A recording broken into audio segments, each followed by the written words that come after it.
There was in the land of Canaan, in northeast Akebulan, a certain priest named Zachariah. He is from the order of Abijah, and his wife Elizabeth was of the daughters of Aaron the priest. They were both righteous, walking in all commandments and ordinances of God, blameless. They had no children. His wife was barren, and they were both well stricken in years. It came to pass, while he executed his priestly duties according to the custom of the priest's office, his job was to burn incense in the temple.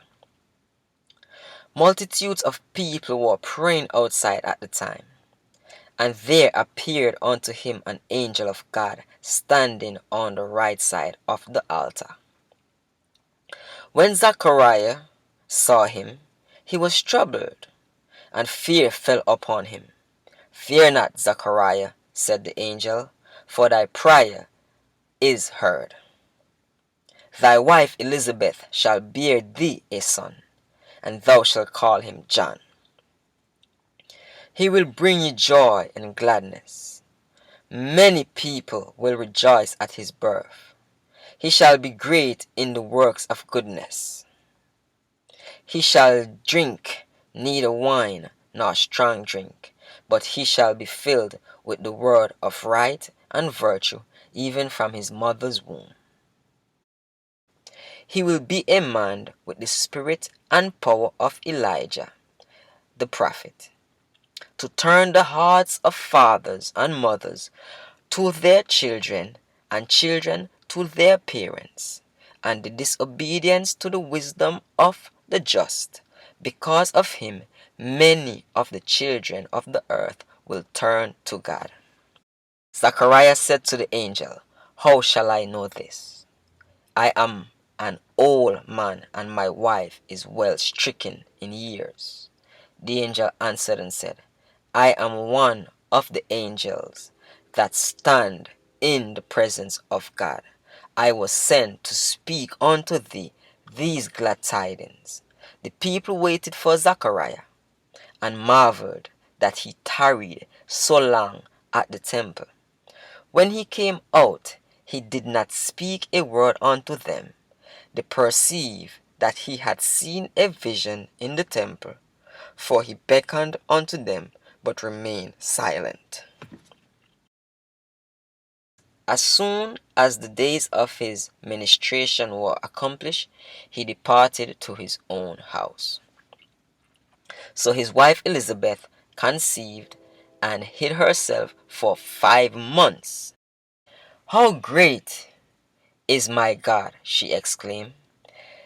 They had taken away my reproach and blessed me with the privilege of having children. In the 6th month of her pregnancy, the angel was sent to the city of Nazareth in Galilee, to a righteous man by the name of Joseph and his wife, a virtuous young woman named Mary. The angel appeared unto them and said, God is with thee. Thou art highly favored among all families. Confused and disturbed, they tried to figure out what the angel was saying. Don't be afraid, he said. God has chosen thee to bring forth a son, and you shall call him Emmanuel, which means God is with us. He will be very great. You ought to nurture and educate him with the highest form of knowledge available. Protect and keep him safe until the time comes for his purpose to be revealed. The evil that possesses the land will kill and destroy anything or anyone who tries to get in the way of their mission to conquer and ultimately control the world. Mary asked the angel, How will this happen? The angel replied, God has prepared thy womb to carry a special seed which is planted in thy husband's loins. Go now and lay with thy husband, for you will conceive. So both of them fell to the ground and worshipped God. Mary broke out with a song.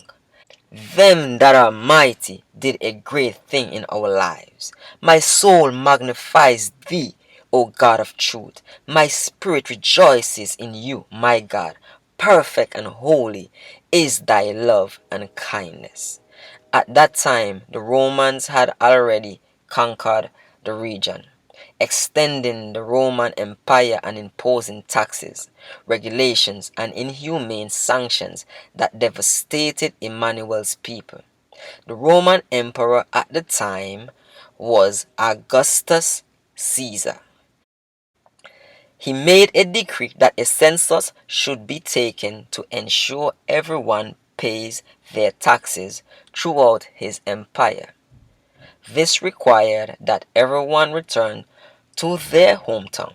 So Joseph packed his things, loaded them onto a donkey, and he and his wife were on their way to Bethlehem. So the time came for Elizabeth to give birth. She had a son. Her family members and neighbors all came to support and rejoice with her. On the ninth day, at the naming ceremony, they all called him Zachariah after his father. Elizabeth answered and said, "No, his name is John." The people were shocked. There was no one in the family by that name. So they asked the father. To everyone's surprise, he said, "His name is John." The whole village was amazed and they wondered what kind of child he would turn out to be. Then Zachariah prophesied, saying, "Let God be praised, for now we will be saved from the Romans and all of our enemies. We will be rescued from our oppressors that rule over us with cruelty. We will be able to serve God without fear, in the beauty of holiness. You, my son, will be a great prophet of the highest. You will prepare the way by giving knowledge of salvation through repentance and resurrection from the dead works of the evil world.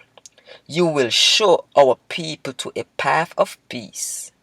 So John grew and became strong in goodness.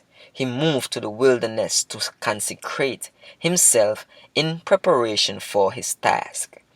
Locust and wild honey was his food. Shortly after Joseph and Mary arrived in Bethlehem, Mary went into labor. Not enough time to get to his family's house. Joseph rushed over to the village inn. There was no room for him there, so Joseph took her to the nearby stable and raced off to get the village midwife. So the child was delivered, cleaned up, and wrapped in swaddling cloth. The midwife gave the boy to his father Joseph. Joseph's heart leaped. It was filled with great joy. He carefully placed the boy in his mother's arms. She looked at him and said, "Behold, the goodness of God." She gave him back to his father. He gently laid him in the manger and sat by his side. 9 days after the child was born, a feast was prepared for the naming ceremony at Joseph's house in Bethlehem. Fruits, vegetables, nuts, grains, spices, and herbs of all kinds were gathered. The elders and the angels were there giving glory to God. The name Emmanuel was given to him as it was written in the prophecy. A virtuous young woman shall give birth to a son, and you shall call him Emmanuel. His parents cared for him and taught him virtues and morals until his mind was ready to receive higher learning. Then they moved to Egypt, the center for higher education in those days. Emmanuel exhibited rare qualities only possessed by the enlightened. He excelled rapidly in all subjects and graduated at the top of his class. His teachers were amazed at his abilities. So the time came for Emmanuel to return to his own country, fulfilling the prophecy, prince and princesses shall come out of Egypt. So the teachers blessed him. Then he and his parents returned to Bethlehem. Upon his arrival, they blessed the elders in Bethlehem and continued on to Nazareth, where they lived.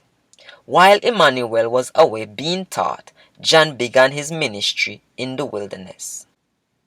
He took his message to the villages and towns in Galilee, telling the people to cast away evil and return to good, for a great seed of God shall be among us soon.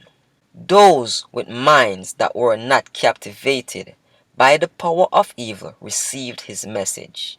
He baptized them in water, simulating the death of evil in their lives, the rebirth of goodness, and resurrection unto new life. He taught them, saying, There is one who cometh after me, who is mightier than I. The latchet of his shoes I am not worthy to loosen. I baptize you with water, but he will baptize you with faith that moves mountains. Emmanuel left Nazareth and went to Galilee, where John was teaching and baptizing. When John saw him coming, he said, Behold, the faithful servant of God.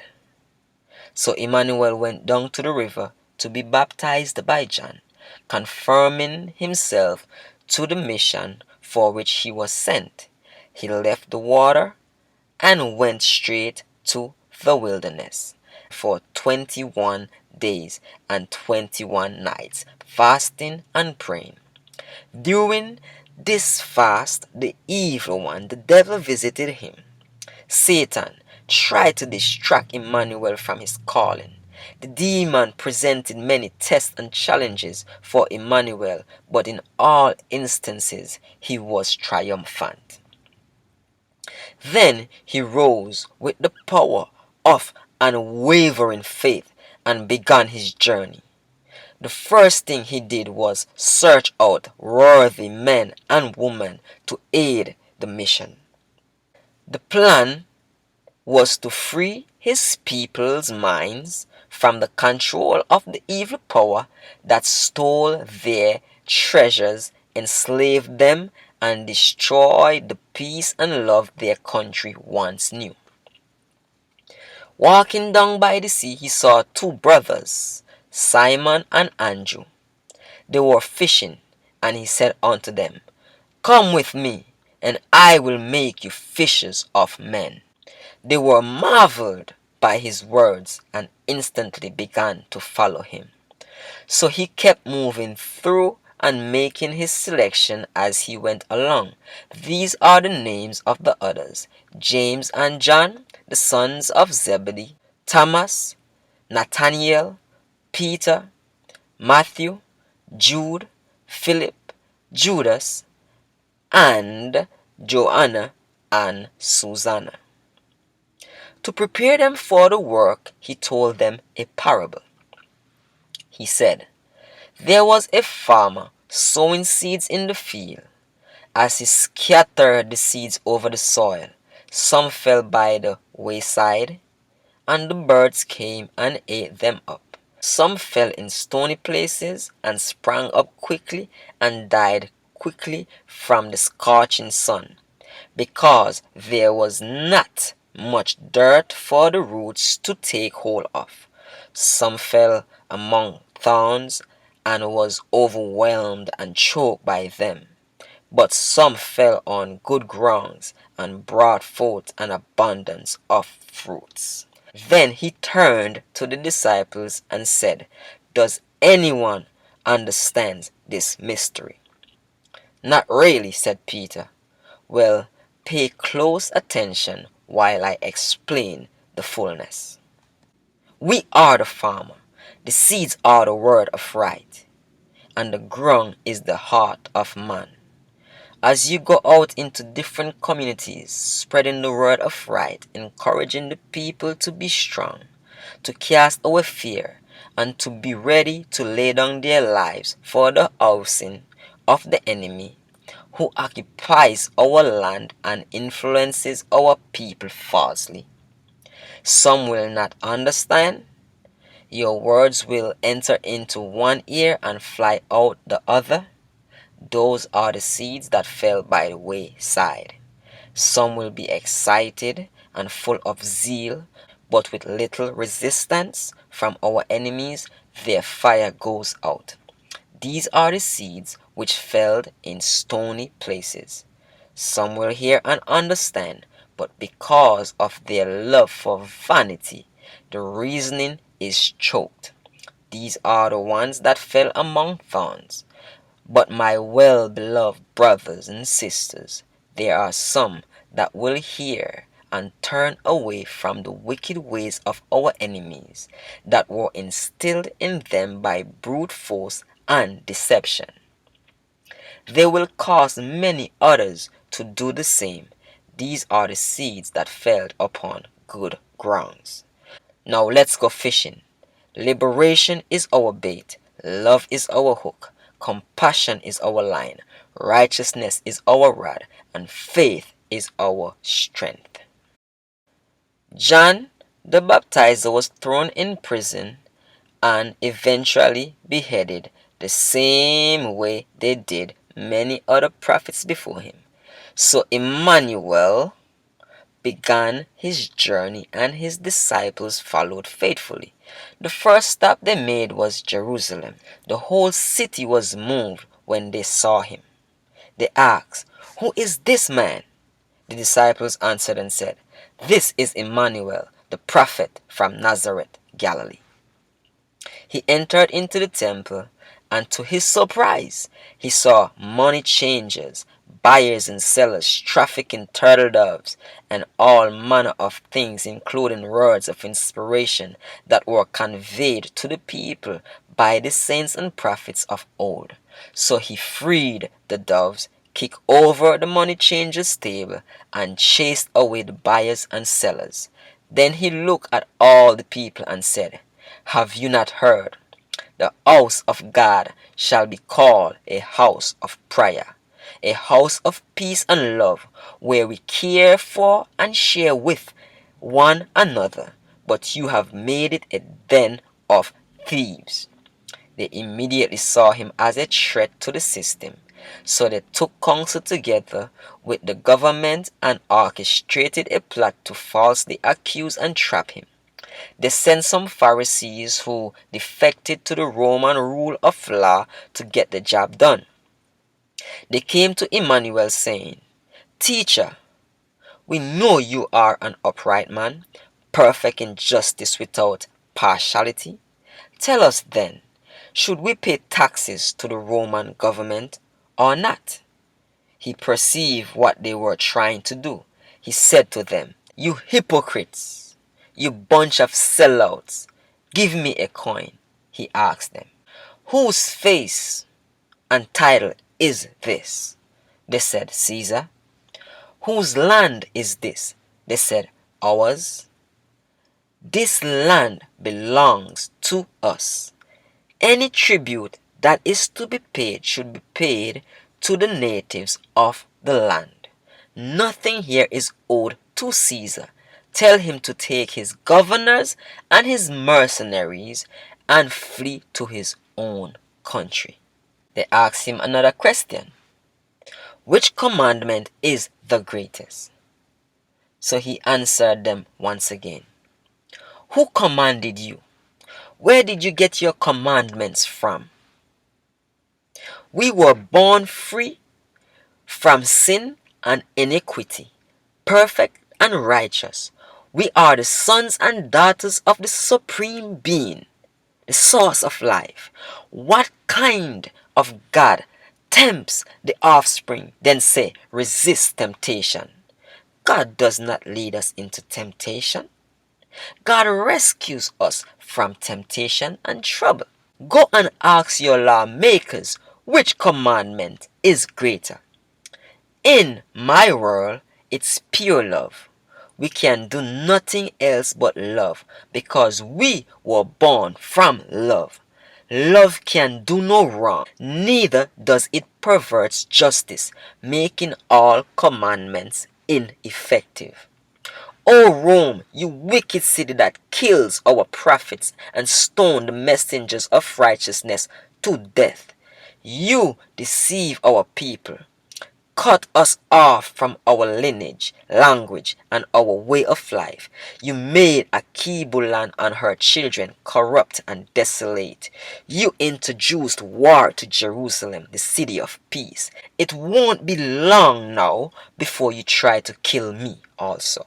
Then he left the temple, and the Pharisees reported to the government the things Emmanuel said. As Emmanuel trod along, the disciples pointed out some other temples in the area. He said unto them, Fret not, every erection of wickedness will be thrown down. They continued to walk and talk along the way. When they got to the Mount of Olives, Emmanuel sat down to take a rest. The disciples asked him, When will their wicked rule come to an end? And when will their high places be thrown down? And will they be able to kill you like they did John? Their wicked rule will come to an end when we, the children of right, resume control of our lives and the world. Or they themselves will destroy each other and everything that they made, taking us along with them. It will be terrible, so terrible, especially for the babies and the feeble. Even the strong men and women will weep in anguish.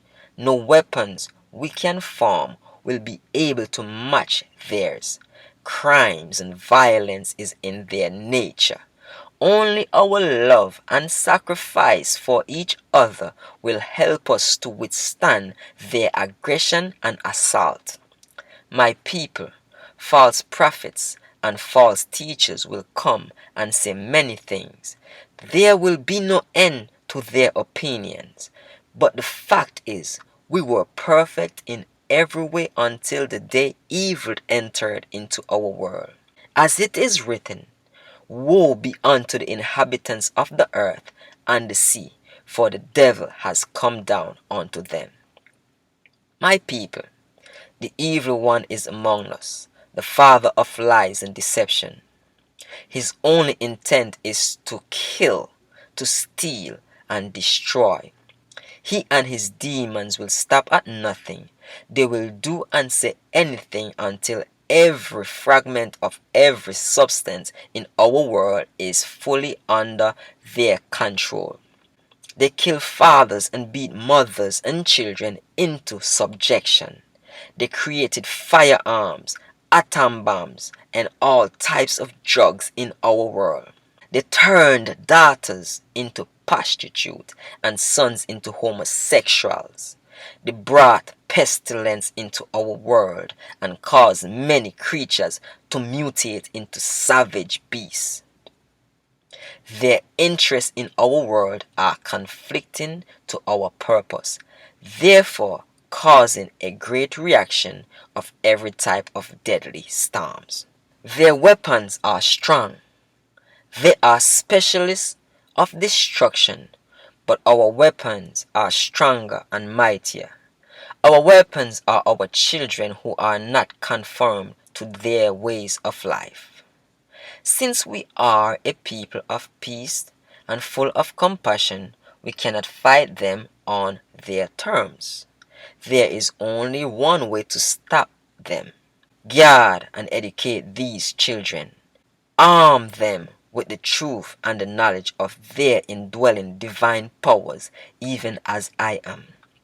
It is true, we are superior to them and much more powerful than they will ever be. But our might is not in our ability to conquer and destroy. Our strength is our love. Have you not heard? Love conquers all. That's what makes us perfect and superior. It's our willingness to care, to share, and to forgive. So please be aware, my children. Perfect your faith without wavering. One of you can change millions, and two of you can change billions. Imagine what three can do.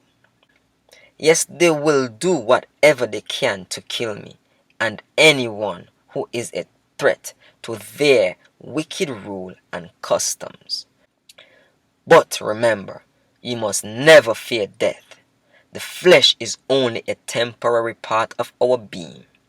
Our higher self, which is our divinity, is one with the source, therefore eternal. I am not the first, neither will I be the last.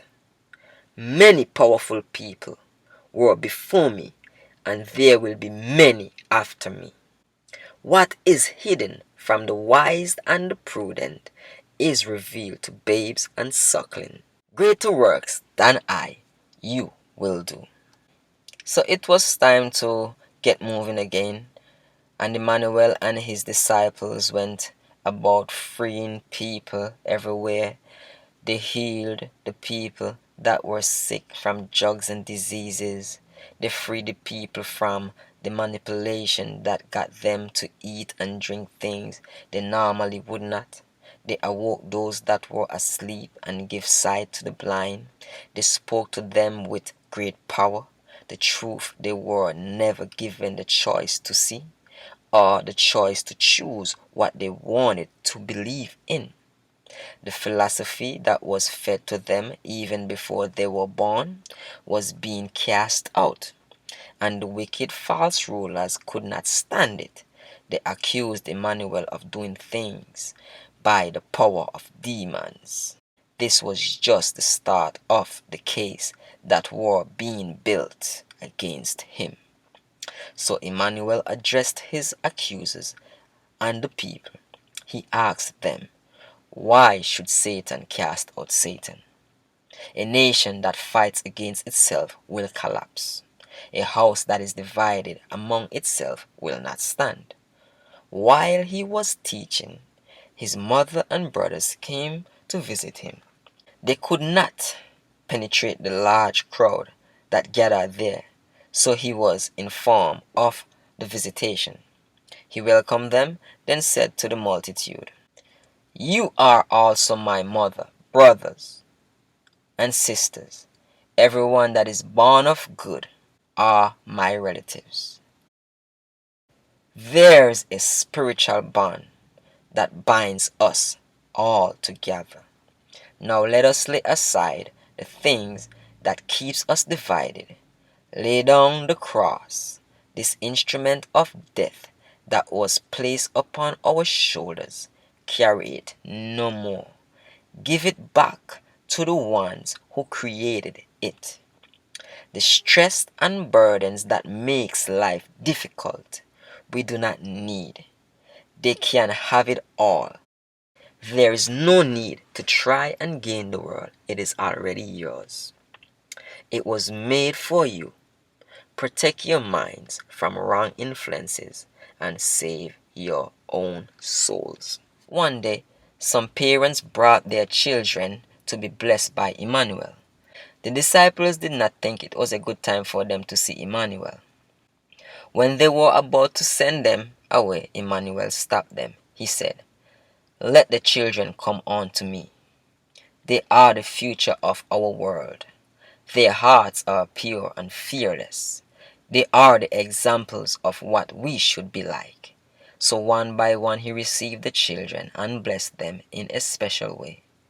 Then came a rich man to Emmanuel as he was about to depart and embark upon a new mission, and asked him, what do I need to do to be a part of the family of good?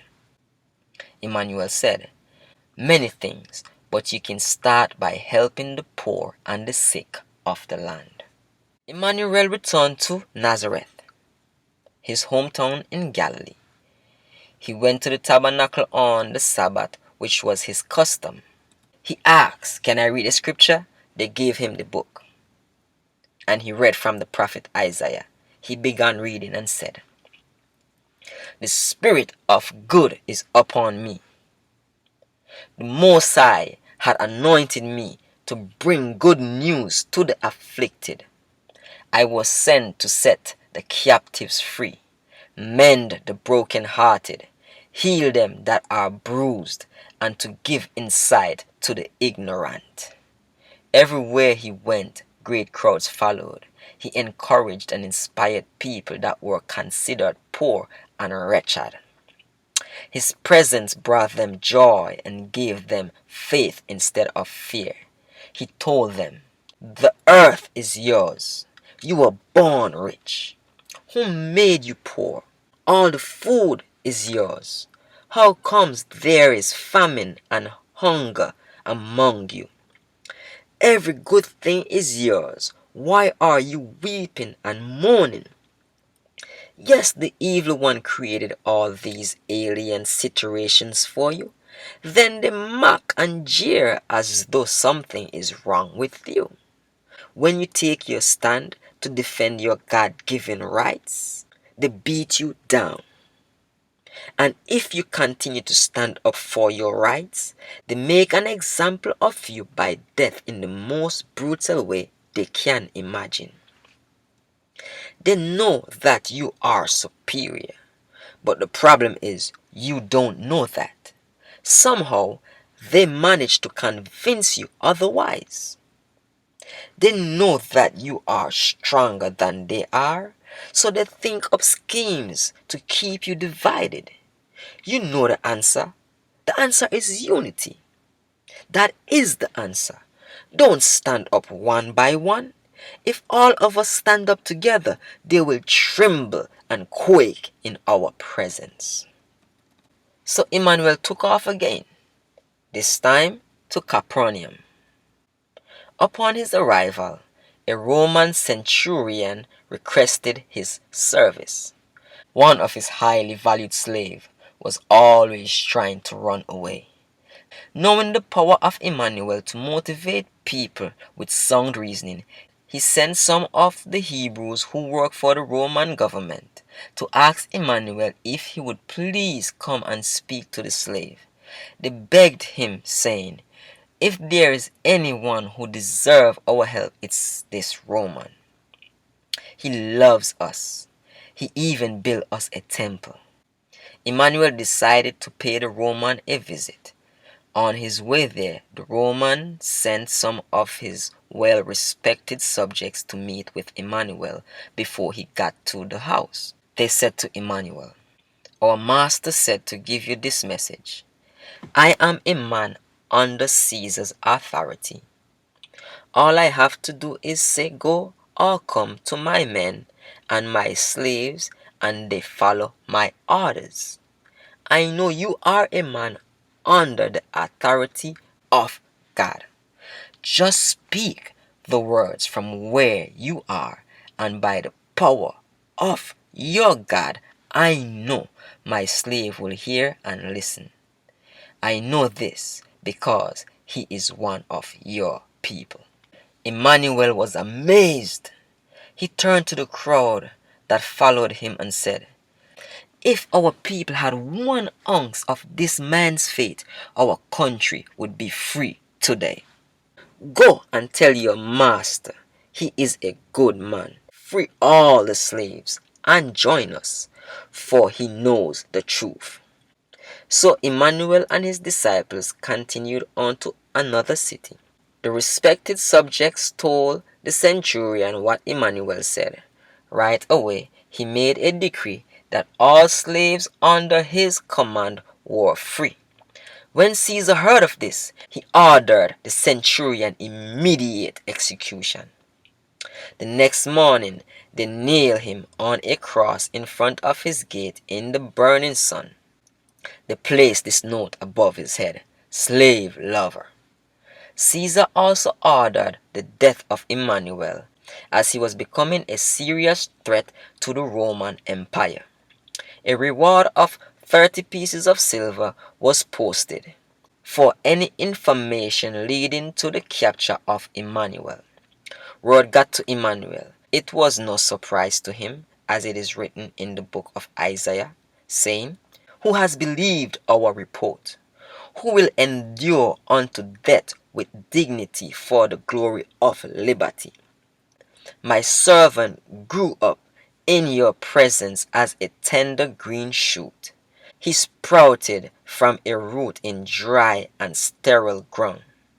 His African features are beautiful and majestic, yet he is despised and rejected. He is filled with grief and sorrow because of the atrocities committed against his people. He was wounded and crushed while we stood aside and watched. He was beaten because he resisted the evil forces that occupied his land.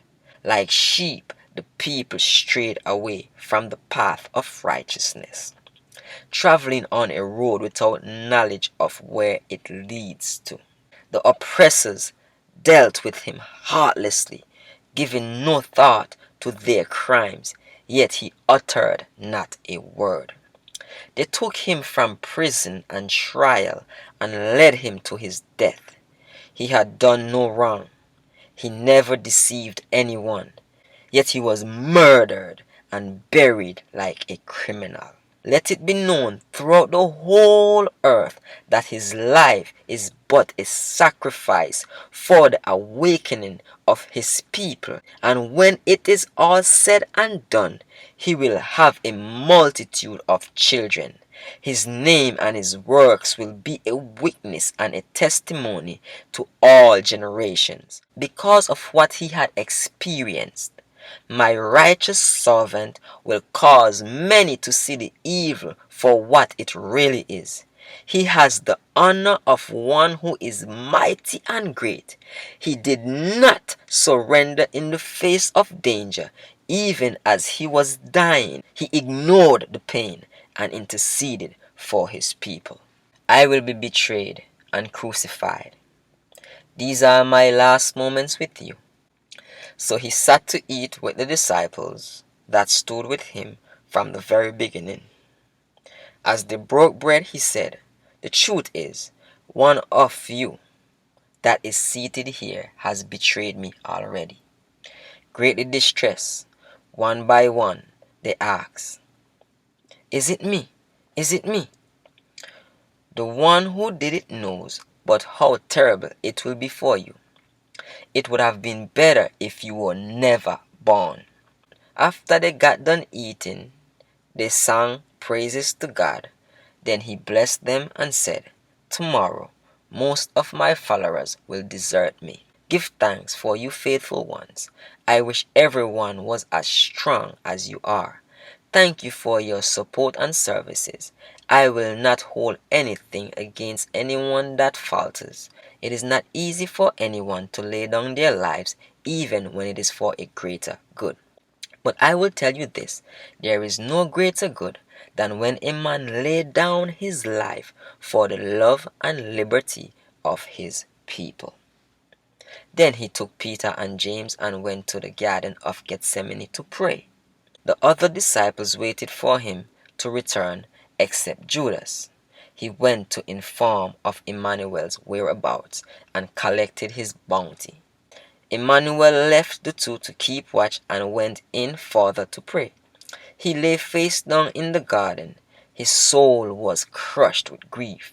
The sweat from his brow was pure blood, and he prayed, "O God, my God, when will my people awake from their sleep-like state? It seems so clear and so easy. Why is it so hard to do? Why can't they come together and find the will to resist this evil? Why must so many prophets have to die? Please, if this cup of suffering can pass me by, let it pass. I don't want to die. My desire is to live and see the resurrection of the world. That is my whole reason for living, and if it includes dying, then I am ready." Emmanuel returned to check the two disciples and found them sleeping. He said, "Come on, you all. Be strong. How could you sleep when our lives are at stake? I know the flesh is weak, but the spirit is willing. Stay alert, watch and pray." Emmanuel went back to pray, and they fell asleep again. When he was done praying and was about to leave, Judas showed up with the Roman soldiers, fully armed as though they were ready for war. They arrested Emmanuel and the two disciples. Emmanuel said to the soldiers, "Why did you come for me like this? I am not a man of war. The only weapon I have is the truth, which seems to offend you. So do what you will with me, but let my friends go." The soldiers said, "They are your followers, and you are all guilty of conspiracy against the Roman Empire." So they took them into custody. When the other disciples that were waiting for Emmanuel heard the news, they disguised themselves to avoid being locked up. Later on, they took Emmanuel to Pilate, the Roman governor. They tried him and asked him all kinds of questions. He held his peace and kept silent. They spat in his face, ridiculed and insulted him. Then they sentenced him and his disciples to death. The Romans had a custom where the governor gets to pardon one prisoner every year. There was a Hebrew by the name of Barabbas who worked for the Roman government as a tax collector. He was overcharging the citizen and keeping the extras for himself. The Roman government found out of this little scheme of his and threw him in jail. So the Romans' method of execution was crucifixion, humiliating their prisoners in front of large crowds, thus keeping the people afraid and subjected. The hour has come for Emmanuel to face his judgment. They brought him and Barabbas before the crowd, which gathered in front of the governor's mansion to witness the execution. Emmanuel's disciples and some other followers showed up too, including Judas. The governor asked the crowd, "Whom shall I set free this year?" All the disciples vehemently shouted, "Free Emmanuel! Free Emmanuel!" Some of the people, fearing for their lives, and the ones that defected to the Romans, shouted, "Free Barabbas! Free Barabbas!" But Judas, the betrayer, kept silent. The soldiers freed Barabbas and rounded up all the people that shouted, "Free Emmanuel." They let them watch as they took Emmanuel, stripped him naked and put a scarlet robe on him. They made a crown of long sharp thorns, put it on his head and placed a stick in his right hand like a scepter. Then they kneeled before him in mockery, yelling, "Hail to the king of Akebulan." Then they spit on him, took the stick and bashed him in the head. When they were done mocking him, they tied the instrument of death, the cross, on his shoulders and whipped him in the presence of all the people as he struggled up the hill to be crucified. So they nailed him to the cross. A signboard was placed above his head that reads, "Emmanuel, Savior of Akebulan." While he was on the cross bleeding to death, the Roman guards mocked him some more. They said, "Savior of Akebulan, who is going to save you? Why can't you save yourself? Come down from off the cross." When Judas saw the suffering of his brethren, he could not believe what he had done. He ran to the governor's mansion, threw the 30 pieces of silver on the ground, and hanged himself on a tree. Everyone knew Emmanuel had done no wrong, yet the people did nothing. So while Emmanuel hung on the cross suffering, the Roman soldiers pushed a spear into his side. He hollered with a great voice, saying, my people, why have you forsaken your God? Why?" Then he died. After watching the humiliation and the demoralization of the prophet. The soldiers threw the followers that were rounded up in prison. The Romans thought for sure this would have broken the will of the people. Instead, his followers multiplied greatly, and the resistance to the Roman rule greatly increased. The movement grew so powerful it reached the doorstep of Caesar. While the movement increased, so did the Roman onslaught. This vision showed me that the death of this man, Emmanuel, Jesus Christ, was not a ransom for the sins of humanity as it is taught in the Christian church. It was simply murder. Also, his strength during the execution is one of the greatest acts and courage of sacrifice for liberty and justice.